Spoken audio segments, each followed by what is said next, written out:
লিচুপুর গ্রামে বাস করত এক গরিব কৃষক। সে কৃষক হলেও সামনে যে কাজ পেত সেই কাজই করত।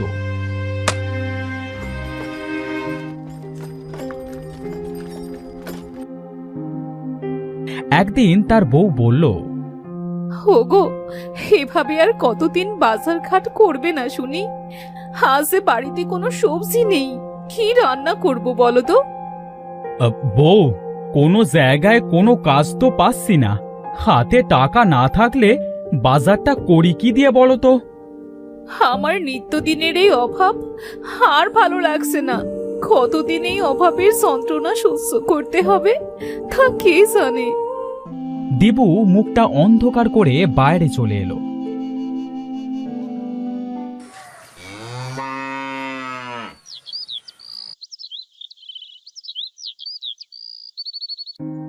সন্ধ্যায় যখন তারা ঘরে ছিল, অজয় নামের একটা লোক দিবুদের বাড়ি আসলো। দিবু, এই দিবু, আরে তোরা কেউ কি বাড়িতে নাই নাকি? আরে ভাই, তুমি এসে গরিবের বাড়িতে হাতির পা, তা কি মনে করে আসলে আমাদের বাড়ি? তোমার কাছে একটা দরকারে এলাম ভাই। তুমি তো জানো আমি নতুন ঘর করেছি, সেই ঘরে মাটি দিতে হবে। হ্যাঁ হ্যাঁ ভাই, আমি তোমার ঘরে মাটি এনে দেব। তা বলো, কোথা থেকে মাটি আনতে হবে? আরে দাঁড়াও দাঁড়াও, এত ব্যস্ত কেন? মাঠে আমার যে উত্তরের জমিটা আছে সেই জমি থেকে মাটি কাটতে হবে, বুঝলে? আচ্ছা ভাই, আমি তোমার জমি থেকে মাটি কেটে দেব, তুমি নিশ্চিন্তে বাড়ি যাও। ভাই, তোমাকে মাটি কেটে বাড়ি আনতে হবে না, ওখানে গাড়ি থাকবে, মাটি কেটে গাড়িতে উঠিয়ে দিতে হবে। কাল সকাল থেকে কাজ শুরু করো। হ্যাঁ, আচ্ছা ভাই, ঠিক আছে।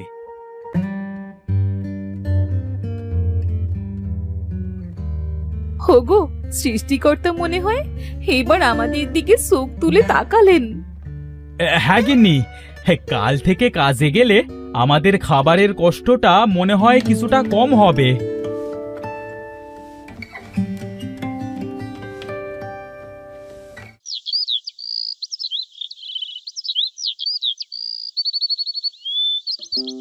পরের দিন সকালে দিবু মাটি কাটবার কাজে মাঠে গেল।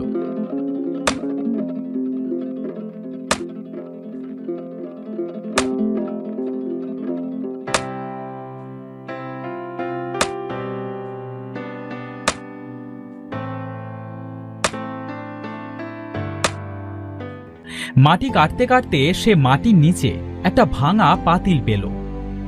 আরে, এটা তো একটা মাটির হাঁড়ি, তবে এর মুখের কাছে ভাঙা। এই ভাঙা পাতিল নিয়ে আর কি করব? ভাগ্যটাই যখন ভাঙা, তাহলে ভাঙা পাতিল ছাড়া আর কি বা জুটবে? ভাই, এই ভাঙা পাতিলটায় কি দেখছো? এটা রেখে তাড়াতাড়ি কাজ করো।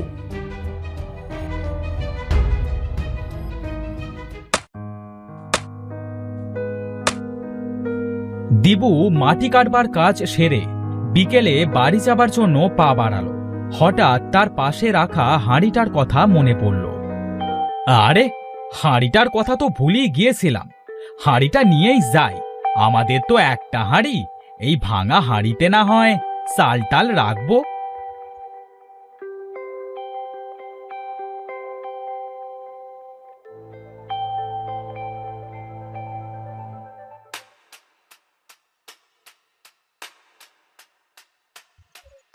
গিন্নি, ও গিন্নি, এই আমার জন্য একটু পানি নিয়ে এসো তো। এই নাও পানি।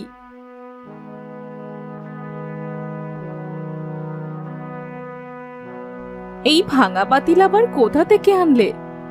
আর বলো না গিন্নি, মাটি কাটতে কাটতে পাতিলটা উঠে এসেছিল, তাই ফেলে না দিয়ে সাথে করে নিয়ে এলাম। ভালোই করেছো, চাল রাখার জন্য আমাদের ঘরে কিচ্ছুটি নেই, এটাই আমি চাল রাখবো। হ্যাঁ রাখো, সেটাই ভালো হবে। দিয়া পাতিলটা সুন্দর করে পরিষ্কার করে তাতে কিছু চাল রাখলো।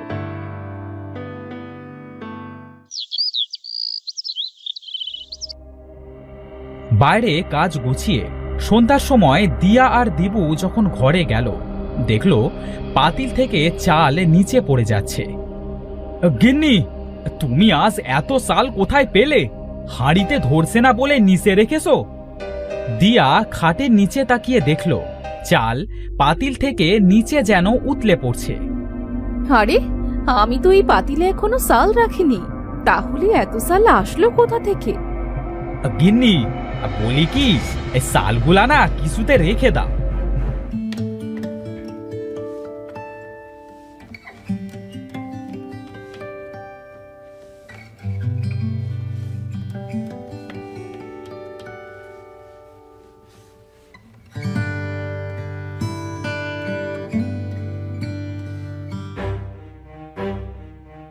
আরে দেখো, এই পাতিল আবার চালে ভরে গেছে। এইটা তো জাদুর পাতিল মনে হয়। আমার কিন্তু খুব খুশি লাগছে। গিন্নি, আমাদের কষ্টের দিন বুঝি এবার শেষ হবে। শোনো গিন্নি, এই পাতিলের কথা যেন ভুলেও কেউ টের না পায়। আরে না না, কেউ টের পাবে না। তুমি এক কাজ করো, এই পাতিলের ভেতরে কিছু টাকা রেখে দেখো তো, টাকা হয় নাকি। যেই ভাবা সেই কাজ। দিবু পাতিলের ভেতরে টাকার একটা নোট রাখতেই সম্পূর্ণ পাতিলটা টাকায় ভরে গেল। আরে বাপরে, এটা তো ভারী অবাক করা কথা। এখানে তো যে জিনিস রাখা হচ্ছে তার দ্বিগুণ হয়ে যাচ্ছে। আমরা তো রাতারাতি বড়লোক হয়ে যাব। হোগো, এই টাকা দিয়ে কাল অনেক বাজার করে আনবে। কতদিন হয় আমরা ভালো মন্দ কোনো খাবার খাই না। এই আনবো গিন্নি, আনবো।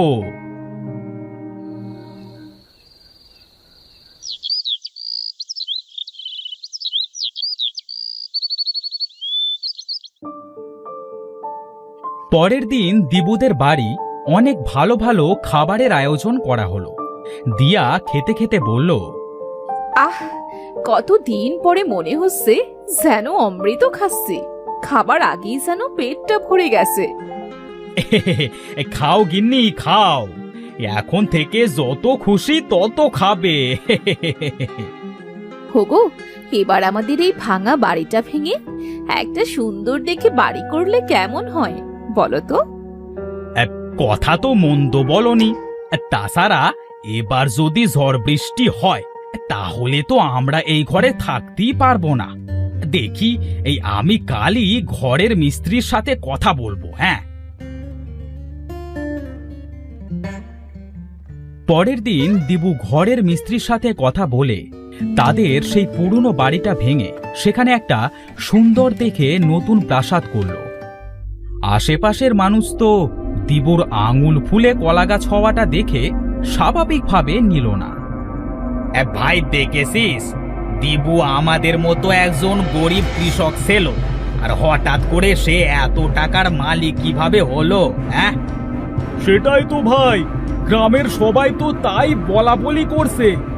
ভাই, আমরা আজ রাতে ওদের সব ঘর তল্লাশি করব। হ্যাঁ, দেখি এদের এত টাকার মালিক হবার কারণটা কি। হ্যাঁ হ্যাঁ ভাই, ঠিকই বলেছ। চলো আজ রাতে তাহলে গিয়ে দেখি ওদের টাকার রহস্যটা কি।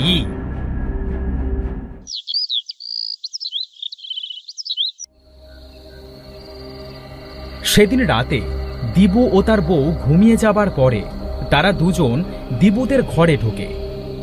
ভাই, সাবধানে, ওরা যদি টের পেয়ে যায় তাহলে কিন্তু কেলেঙ্কারি হয়ে যাবে। হ্যাঁ ভাই, গ্রামে আমরা মুখ দেখাতে পারবো না।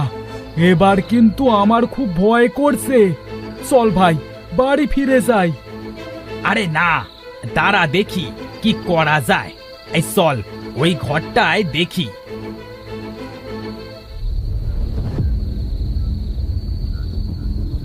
তারা ঘরের ভেতরে যেতে তাজু টেবিলে চোট খেয়ে টেবিলে থাকা ফুলদানিটা পড়ে যায়। ঘরের ভেতরে প্রচন্ড শব্দ হওয়ায় দিবু ও তার বউ জেগে যায়।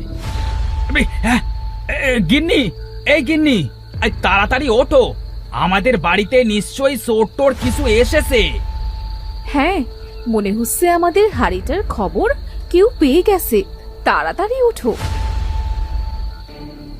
ভাই, তাড়াতাড়ি ওঠ, না হলে ওরা এক্ষুনি চলে আসবে।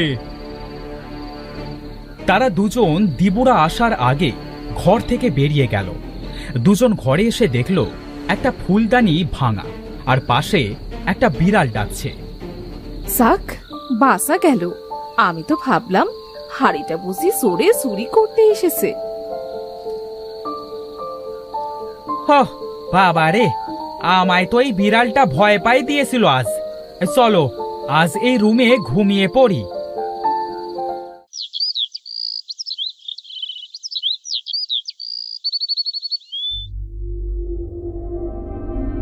গিন্নি, আমার অনেক টাকা চাই। এই টাকায় আমার আর হবে না। আমি প্রতিদিন হাড়ির ভেতরে একটা করে টাকা নোট দেব, আর 1 হাড়ি করে টাকা নেব। সেই টাকা দিয়ে আমি কোটিপতি হব। ওগো, বলিয়ে তো লোভ করতে যেও না। বেশি লোভ করলে শেষে কিন্তু সব হারাতে হবে। আরে গিন্নি, তুমি এটাকে লোভ বলছো কেন?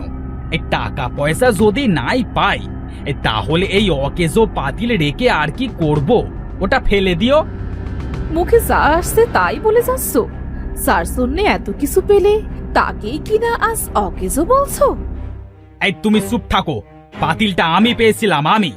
এটা মনে রেখো, আমি এটা দিয়ে যেটা খুশি সেটা করতে পারি। হ্যাঁ, জ্ঞান দিচ্ছে।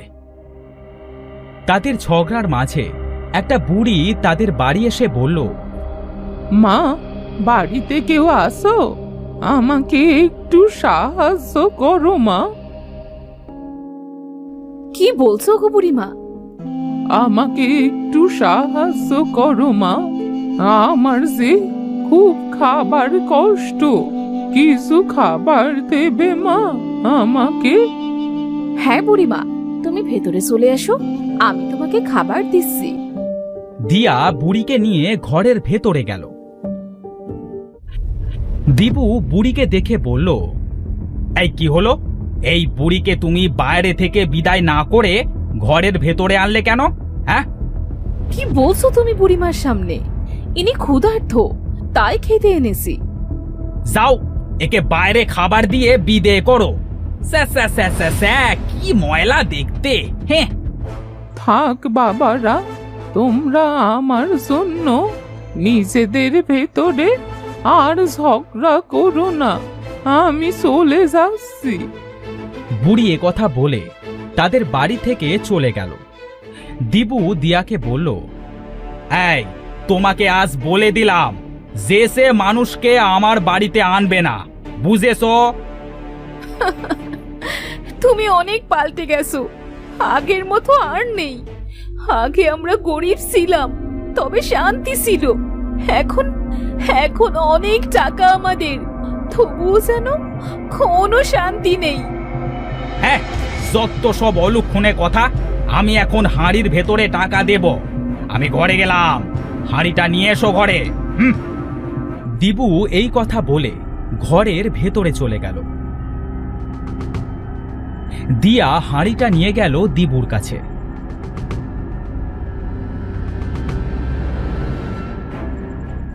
এ কি, আমি হাঁড়ির ভেতরে টাকা দিলাম, তবে হাঁড়িটা আজ কেন টাকা দিল না? হ্যাঁ, তোকে আমি এই হাড়িটা দিয়েছিলাম কারণ তুই অনেক ভালো ছিলি, কিন্তু এখন তোর মনে অনেক অহংকার, তাই তোর থেকে আমি আবার সব কেড়ে নিলাম। না বুড়িমা, তুমি আমাকে ক্ষমা করে দাও। আমি আমার মনে আর কোনো দিনও অহংকার আনবো না। তোকে আমি অনেক দিয়েছিলাম, কিন্তু দিন দিন তোর চাহিদা এত বেড়ে গেল যে তা সীমার বাইরে চলে গেছে। তোর গরিবে মানাবে, টাকাতে নয়। এ কথা বলে বুড়িটা হাঁড়ি থেকে গায়েব হয়ে গেল। দিবুর ঘরটাও আগের মতোই ভাঙাচোরা হয়ে পড়ে রইল। হ্যাঁ, সৃষ্টিকর্তা আমাকে পরীক্ষা নিয়েছে, তবে সেই পরীক্ষায় আমি পাশ করতে পারি নাই। খুব ভালো হয়েছে। বুড়িমা তোমাকে ঠিক কথাই বলেছে। তোমাদের মতো মানুষদের টাকায় নয়, সেরা কাপড়েই মানায়। গিন্নি তুমি আমাকে ক্ষমা করে দাও, আমি আমার ভুল বুঝতে পেরেছি। তোমার ভুল নিয়ে তুমি থাকো। আমি তোমার মতো মোটা মাথা মানুষের সাথে আর সংসার করতে পারবো না। অনেক কষ্ট করেছি তোমার কাছে এসে। দিয়া কথা বলে দিবুর বাড়ি থেকে বেরিয়ে গেল। দুচোখ সেদিকে যায়, আজ সেদিকেই চলে যাব, আর ফিরবো না এর কাছে। আমি সব হারিয়ে ফেললাম, আমার আর কিচ্ছু থাকলো না। আমার লোভে পাপ হলো, আর পাপে ধ্বংস হলো।